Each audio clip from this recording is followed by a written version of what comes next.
Alléluia, Alléluia, Alléluia,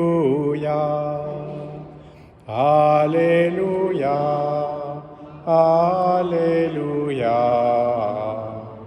Alléluia. Heureuse es-tu, Sainte Vierge Marie, tu es digne de toute louange. De toi s'est levé le soleil de justice, le Christ notre Dieu. Alléluia, Alléluia, Alléluia.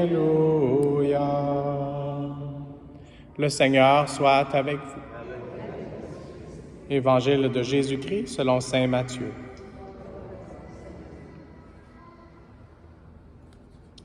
Généalogie de Jésus-Christ, fils de David, fils d'Abraham. Abraham engendra Isaac. Isaac engendra Jacob. Jacob engendra Judas et ses frères. Judas, de son union avec Tamar, engendra Pharès et Zara. Pharès engendra Esrom. Esrom engendra Aram. Aram engendra Aminadab. Aminadab engendra Naasson. Naasson engendra Salmon. Salmon, de son union avec Rahab, engendra Bouz. Bouz, de son union avec Ruth, engendra Jobed. Jobed engendra Jessé. Jessé engendra le roi David. David, de son union avec la femme d'Urias, engendra Salomon. Salomon engendra Roboam. Roboam engendra Abia. Abia engendra Asa. Asa engendra Josaphat. Josaphat engendra Joram. Joram engendra Osias. Osias engendra Joatam. Joatam engendra Akaz. Akaz engendra Ézéchias. Ézéchias engendra Manassé. Manassé engendra Amon. Amon engendra Josias. Josias engendra Jéconias et ses frères à l'époque de l'exil à Babylone. Après l'exil à Babylone, Jéconias engendra Salatiel. Salatiel engendra Zorobabel. Zorobabel engendra Abiud. Abiud engendra Eliakim. Eliakim engendra Azor. Azor engendra Sadoc. Sadoc engendra Hakim. Hakim engendra Eliud. Eliud engendra Éléazar. Éléazar engendra Matan. Matan engendra Jacob. Jacob engendra Joseph, l'époux de Marie, de laquelle fut engendré Jésus, que l'on appelle Christ. Voici comment fut engendré Jésus-Christ. Marie, sa mère, avait été accordée en mariage à Joseph. Avant qu'ils aient habité ensemble, elle fut enceinte par l'action de l'Esprit Saint. Joseph, son époux, qui était un homme juste et ne voulait pas la dénoncer publiquement, décida de la renvoyer en secret. Comme il avait formé ce projet, voici que l'ange du Seigneur lui apparut en songe et lui dit: « Joseph, fils de David, ne crains pas de prendre chez toi Marie, ton épouse, puisque l'enfant qui est engendré en elle vient de l'Esprit Saint. Elle enfantera un fils, et tu lui donneras le nom de Jésus, c'est-à-dire le Seigneur sauve, car c'est lui qui sauvera son peuple de ses péchés. » Tout cela est arrivé pour que soit accomplie la parole du Seigneur prononcée par le prophète. Voici que la Vierge concevra et elle enfantera un fils. On lui donnera le nom d'Emmanuel, qui se traduit « Dieu avec nous ». Acclamons la parole de Dieu.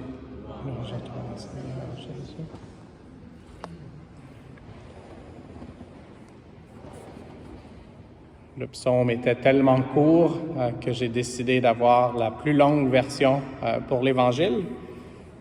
Et ça me rappelle mon ordination comme diacre il y a quelques années.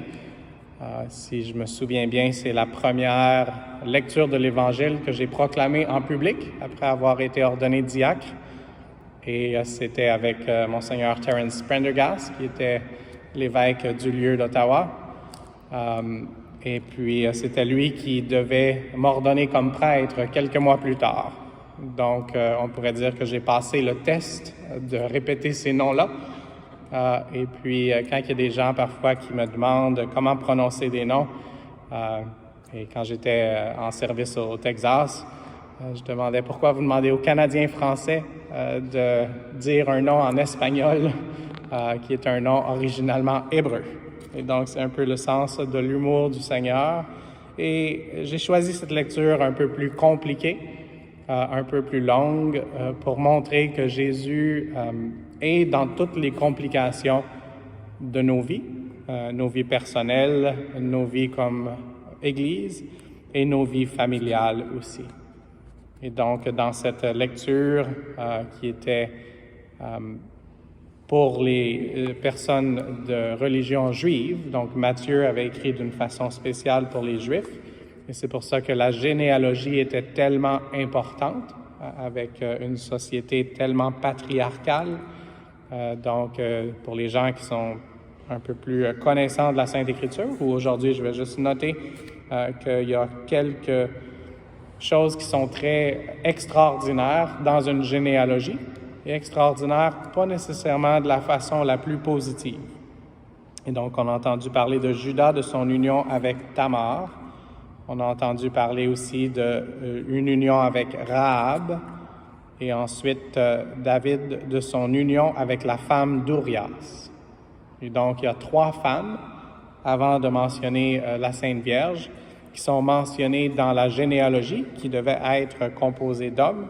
Et ça démontre la complexité de notre cœur humain. Ça démontre notre faiblesse humaine.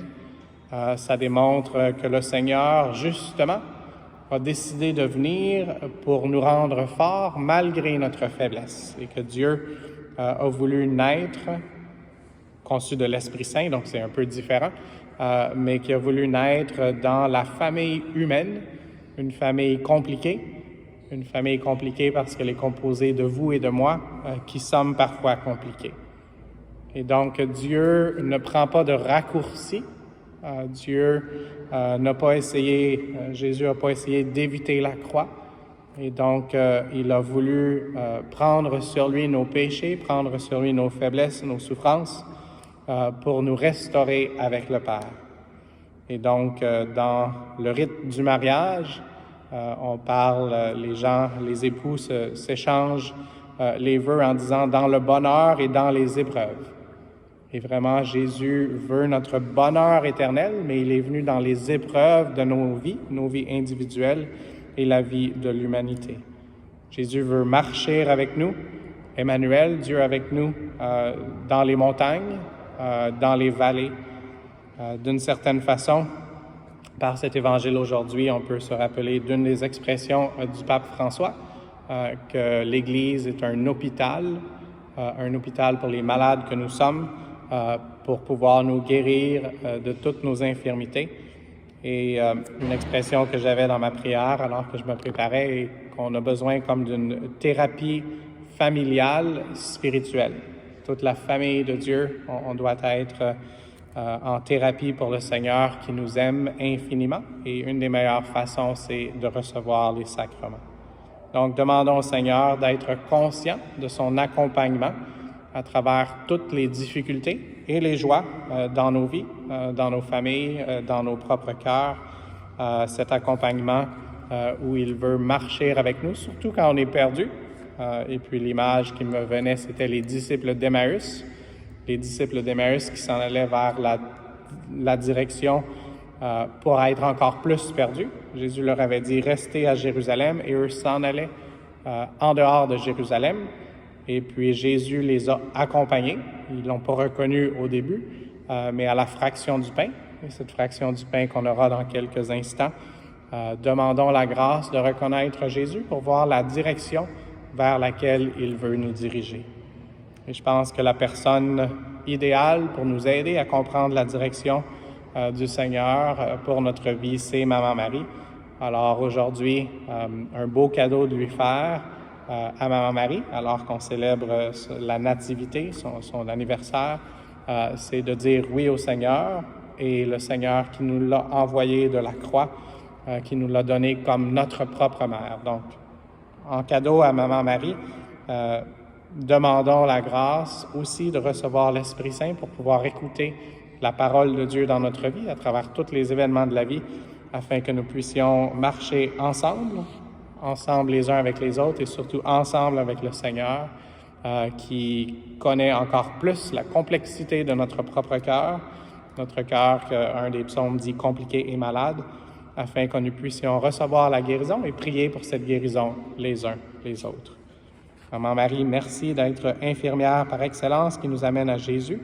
Et aujourd'hui, en cette célébration de ton anniversaire, aide-nous à dire oui au plan que Dieu a dans notre vie, toi qui étais présente aux noces de Cana, afin que tout ce qui est à l'intérieur de nous puisse être transformé comme ce vin si bon que tu étais témoin du miracle de Jésus aux noces de Cana. Amen.